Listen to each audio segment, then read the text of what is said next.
Assalamualaikum warahmatullahi wabarakatuh. Perkenalkan nama saya Retno Indrani dengan NPM 206900016. Di sini saya akan menjelaskan mengenai umbi-umbian. Umbi adalah organ tumbuhan yang mengalami perubahan ukuran dan bentuk sebagai akibat perubahan fungsinya. Umbi biasanya terbentuk tepat di bawah permukaan tanah, meskipun dapat pula terbentuk jauh di dalam maupun di atas permukaan. Umbi sendiri banyak ditemukan di daerah tropis. Dia merupakan tempat menyimpan zat tertentu berupa karbohidrat dan pati. Biasanya digunakan sebagai bahan dasar industri, baik industri makanan maupun kosmetik. Selanjutnya ada ubi kayu atau Manihot utilissima atau biasa disebut singkong, merupakan pohon tahunan tropika dan subtropika dari keluarga Euphorbiaceae.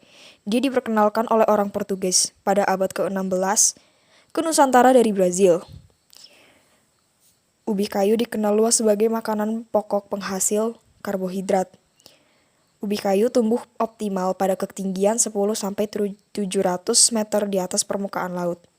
Biasanya terdapat di 8 provinsi, yaitu Lampung, Jawa Tengah, Jawa Timur, Jawa Barat, Daerah Istimewa Yogyakarta, Sulawesi Selatan, Sumatera Utara, dan Nusa Tenggara Timur. Bagian yang biasa dimanfaatkan dari ubi kayu adalah umbi sebagai makanan, daun sebagai makanan dan pakan ternak, lalu batang untuk ditanam kembali. Ubi kayu memiliki beberapa varietas, diantaranya ada Adira 1, Adira 2, Adira 4, Darul Hidayah, UJ 3, UJ 5, Malang 1, Malang 2, Malang 4, dan Malang 6. Selanjutnya ada karakteristik dari ubi kayu itu sendiri. Dia memiliki batang yang beruas-ruas dengan rata-rata bergaris tengah 2-3 cm dengan panjang 50-80 cm. Dalam batang berwarna putih ke kuning-kuningan dan termasuk tumbuhan dikotil. Dia memiliki permukaan batang yang berwarna coklat.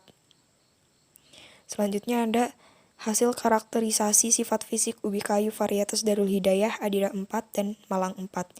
Bisa dilihat Darul Hidayah dan Malang 4 memiliki karakterisasi sifat fisik yang lumayan sama. Ada pula data karakteristik kimia dari ubi kayu. Ada kadar komponen berupa air, abu, protein, lemak, karbohidrat, pati, serat kasar, dan asam sianida bebas. Selanjutnya ada diversifikasi pengolahan. Bisa dilihat di slide. Diversifikasi pengolahan ubi kayu ada sebagai singkong goreng, ada keripik singkong, ada kolak, getuk, dan lain sebagainya. Selanjutnya ubi jalar atau Ipomea batatas. Dia dibudidayakan pada dataran rendah hingga dataran dengan ketinggian 1000 meter di atas permukaan laut. Dikenal juga dengan nama ketela rambat, ubi bolet, tela rambat, sweet potato, dan soyo. Varietas ubi jalar sendiri ada bermacam-macam, ada daya, cilembu, mendut, kalasan, dan lain sebagainya. Morfologi tanaman ubi jalar, dia ukurannya bervariatif, ada yang panjang, pendek, dan memiliki diameter besar sampai sedang. Bagian yang dapat dimanfaatkan dari tanaman ini adalah akarnya. Warna umbi tergantung spesies, ada yang ungu, kuning, orange, dan putih. Jenis-jenis ubi kayu sendiri, ada yang putih, kuning, merah, dan ungu, dengan karakteristik yang berbeda-beda. Putih umumnya bulat, permukaan kulitnya tidak rata, daging umbi lebih keras dan rasanya lebih manis. Kuning, bentuk umbi cenderung bulat. Merah, bentuk umbi cenderung lonjong, dan ungu, bentuk umbi umumnya lonjong dan permukaan kecil rata. Komposisi kimia ubi jalar dengan rata-rata kadar air sekitar 71,1% dengan energi 457 kJ per 100 gram, protein 1,43% dan pati 22,4%. Diversifikasi pengolahannya sendiri, dia bisa dibuat menjadi tepung ubi ungu, donat, dan olahan pangan yang lain. Ini ada kentang atau Solanum tuberosum L. Dia ditanam di daerah yang memiliki ketinggian 1000-2000 meter di atas permukaan laut.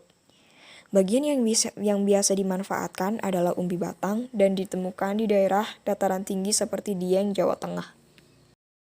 Untuk morfologi tanaman kentang, Umbi tanaman kentang terbentuk dari cabang samping di antara akar-akar.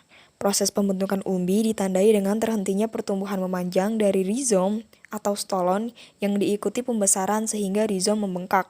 Umbi berfungsi menyimpan bahan makanan seperti karbohidrat, protein, lemak, vitamin, mineral, dan air.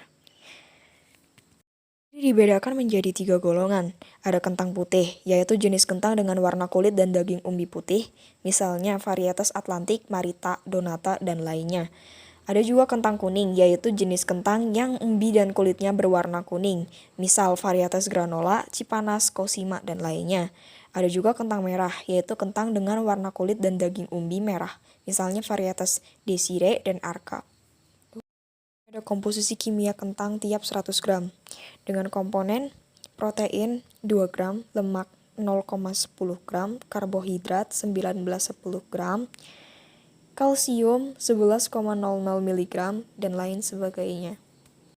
Diversifikasi pengolahan kentang sendiri.